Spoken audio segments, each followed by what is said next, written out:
use those Superstar stock mics for the most part, bro. They're pretty much compatible with every radio. You know, this was another guy that was downplaying them in the beginning. You see how I got the whole East Coast stuck on the Richie mics with no holes. They don't break. They're good mics. I mean, I don't know. They're not as good as but they're better. Yeah, the blue light Procom, right? Yeah, the blue light. That's like, yeah, 1999 stock mic. I know. I got a couple of those here. I actually, when people need mics or something, I usually give them to the lad. Take that. It's only fucking $19, you know? I get it caught in the car door, and it still fucking works. And it's made in America. Myself in videos out in Skipland on sideband and shit. It sounds good. And then it's totally a decent mic for $20. It really, and you know what? What I like about them is they're comfortable in your hand. If I'm not doing a lot of talking, I'll use the 575. But if I'm doing a lot of talking, I don't want to keep on keying that microphone up.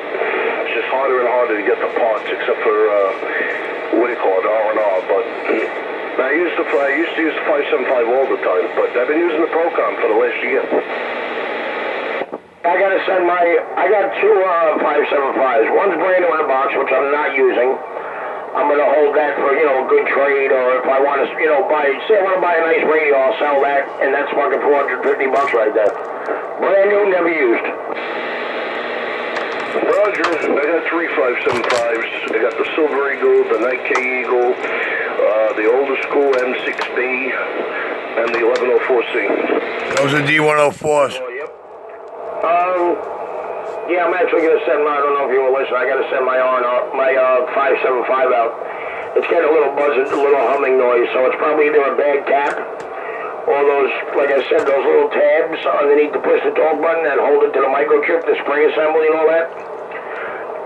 One of those tabs keep, because I kind of push the button hard sometimes, and one of those little tabs keeps loosening up, so I gotta, push the metal back down and grab a little screwdriver and basically bend it back under, So it's probably, like I said, it's a 45-year-old mic. It's probably that tab probably just getting real weak, I hear you, man. I remember when the guy Jeff Duke could be a big ground wire too, ground screw, like 20, 30 of them at a time. He used to sell them for $35. He used to just buy them for everybody, not for profit, just because he knew everybody would want one, so he would grab like 20, 25 of them at a time, and it was $35 fucking bucks, man. You can't go wrong. I remember they were $29.99 on fucking on Copper Electronics. I was telling Vic before, I had about 12 of them. If I would have known they were going to be that kind of money, I would have kept a bunch of them in the boxes, like fucking 8 of them, and I would have kept them in the closet. I want to know what happened to Old Man Copper. Passed away.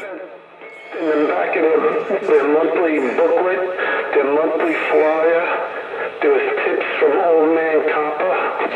He passed away. Like a little cartoon, wasn't it, or something? Yeah, kind of, Vic. And it was like, how to get your SWR down and, just tips on how to use your radio. I want to know where the fuck Old Man Copper is. Look it up. Google. Google is your friend. I'll be right back, guys. I'll be back. You ain't gonna go inside and smoke some pot. My kind of guy. No cursing, please. No cursing. My kind of guy again. Put the quarter in the jar. Nah, no taxation. I remember it all. So, Vic, you like the double pings they had on the other day? I like them. Nice. Close to McGillis? It's pretty close. Not the same exactly, but it's pretty close. Roger, man. I want a bid for $18 on eBay. Nope, I was the only bidder. I waited for like the last 3 hours, and I said, oh shit. So I wanted 32 hours to buy it now. So I said, fuck that, I'll just wait. So a notice came over, I ran there, it was like 4 hours, so like 4 in the morning, and I put in a bid for 10 cents more, and I won it.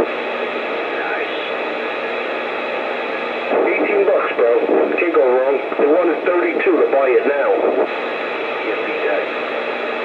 Nope. And I had one in there, so all I did was, I had one in there that I didn't like. It was annoying, so I took that one out. I made the, everything as quick as possible. I just twisted the wires together and I was done. Hey, Vic? Yeah, man. Do you still sell on eBay at all?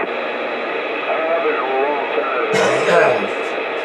Go up for Only a sucker would. after a certain point, they start sending you income tax forms. They're a pretty friggin' scam nowadays, man. They get their hands at everything. Yeah, I know. That's what I was going to tell you.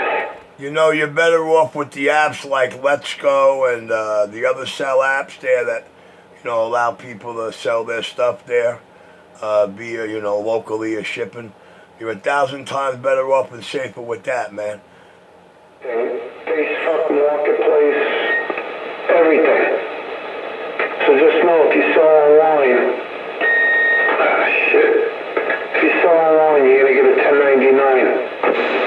Yeah, but the Facebook Marketplace, I was talking to my brother-in-law, who in Long Island, where I was telling you about, he does the Facebook, he does the email it. He says Facebook Marketplace is going to hold off for a year before they start doing that, so by next year, probably so. God, oh, I love the receiver arranges. I don't trust them either.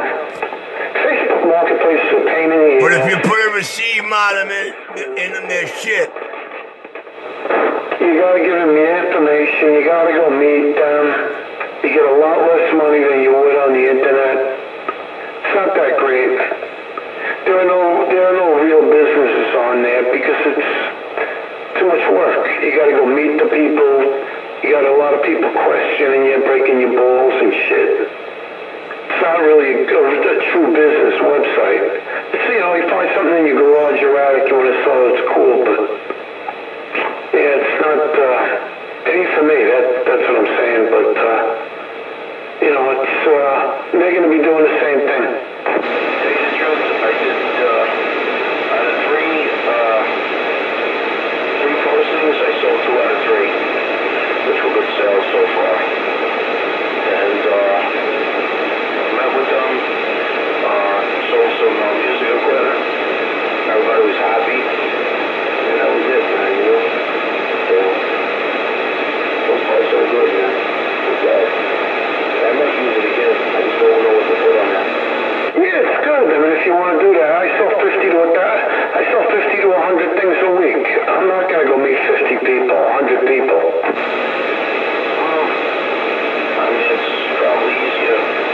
They came to me, I didn't go to them, you know what I'm saying? They came to put down pickup only, and, cause, you know, big heavy music stuff, you know what I'm saying? I wasn't going to put that in the mail. I don't even like to mail a guitar in the mail, even though if I got a hot showcase or nothing, man. I'd rather do it with the Facebook Marketplace. Yeah, it's good. If it works for you, that's good. That's for.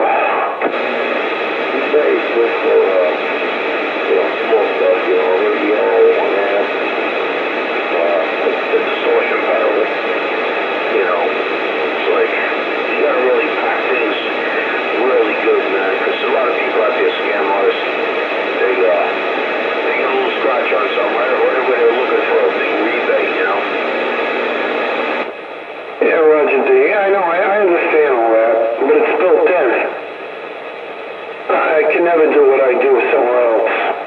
You know, I'll be honest with you, most of the stuff I sell is 4 digits or a little less or a lot more. Yeah, there's no local people that are, you know, not many.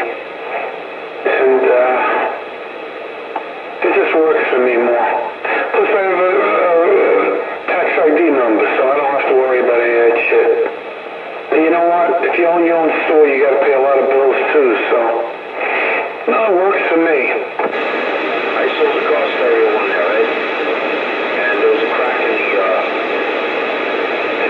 plate that goes over the dashboard, which wasn't even for that radio. So the guy come in and did like half back, you know? So I said, I told my wife, you know what? I didn't pay nothing for the stereo.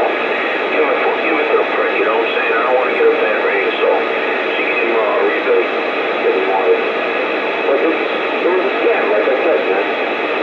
a $3 item, you know. And you want half back. Scumbag. Yeah, I go through that all the time. So yeah, like I said, man, I never, that guy never put up anything on eBay, and he contacts me. I never do business with him again.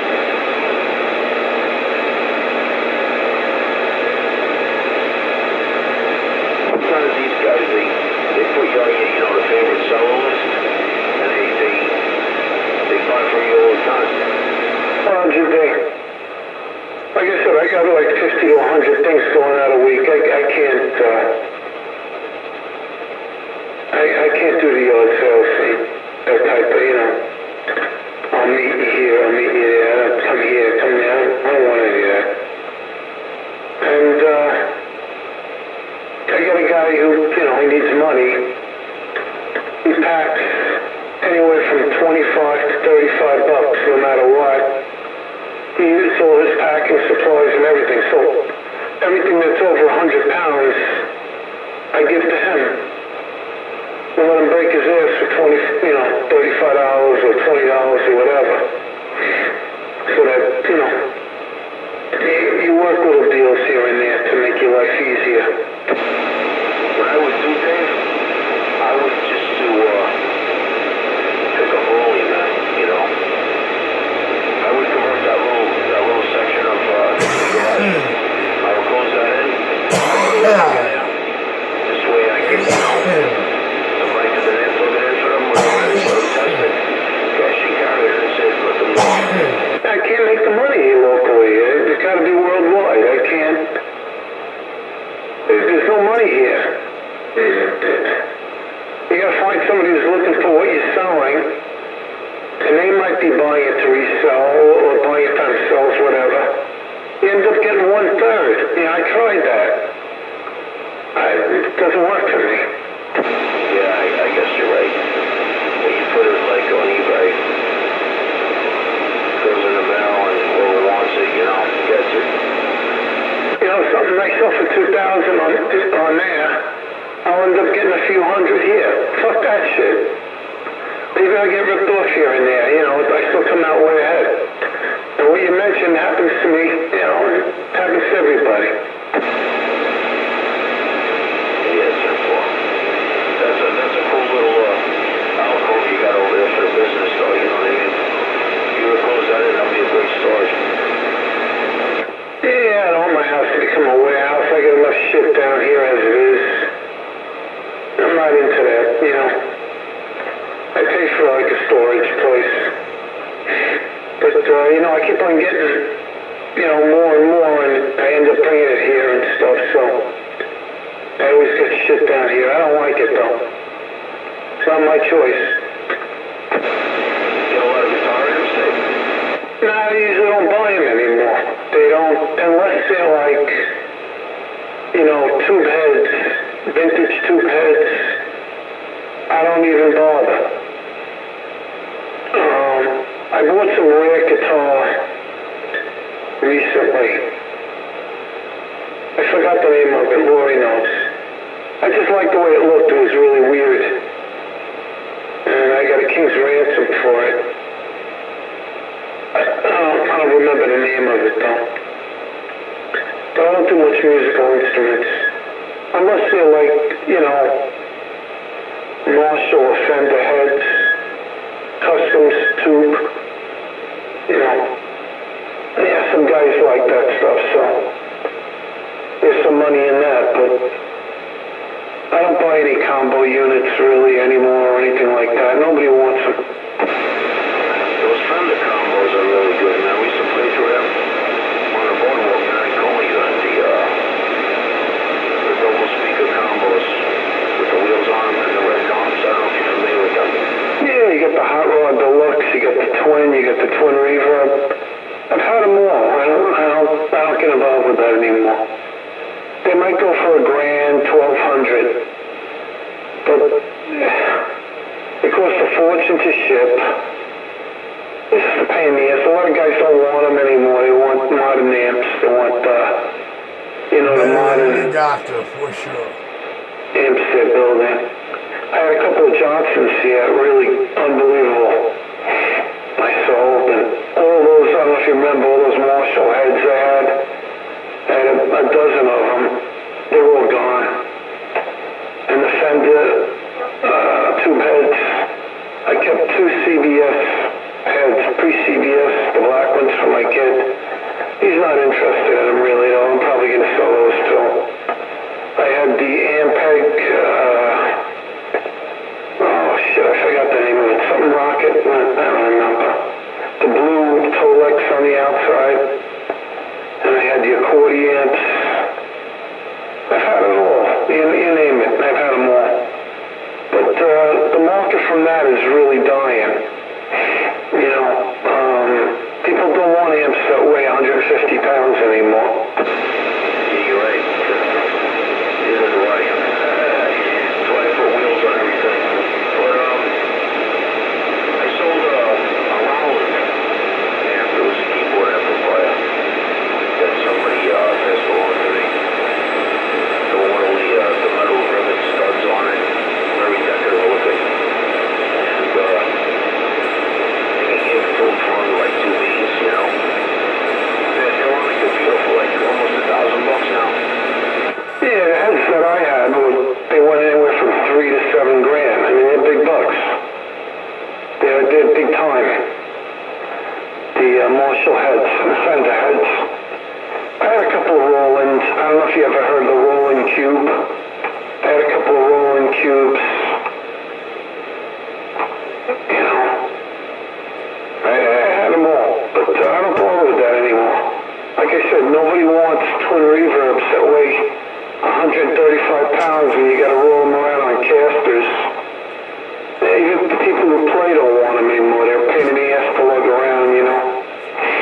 There's really not much of them. I mean, people, don't get me wrong, they sell for good money and stuff, but the demand is not really there anymore. They're just, for, you know, most people, they're just too fucking heavy. Yeah, I know. I know what you're saying.